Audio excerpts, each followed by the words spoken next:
I would like to speak about the fragment from the series Sweet Tooth, which is one of the most successful Netflix series nowadays. It is an example of a mediated discourse connected with the medicine and relations between the father and his dear son Gus, as it represents communication between the main heroes living in a forest while epidemic time.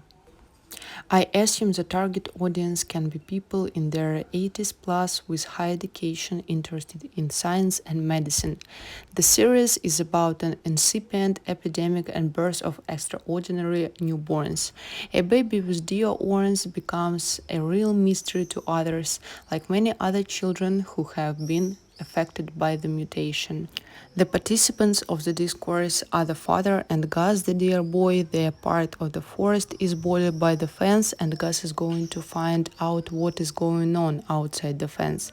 The father is nervous about this and tries to keep him inner. The father is catching Gus, and they are coming to a conflict. The conflict gets them out of the comfort zone and as it affects their lives and trust to each other. To achieve father's aim, he uses a number of rhetorical devices, for example, repetition, what did I tell you?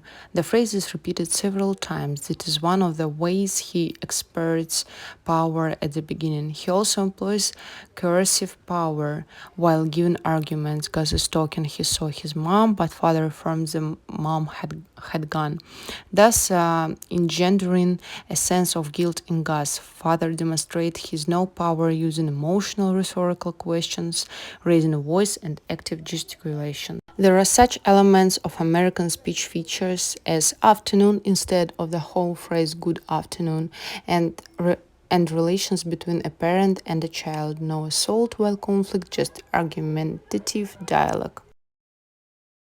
It reminds me of 13 Reasons Why series, the relation between Clay and his parent while conflict situation. They have just a reasonable talk. Very occasional level, what is implied by the fragment? Number one, relations between two people. No one is ready for a compromise.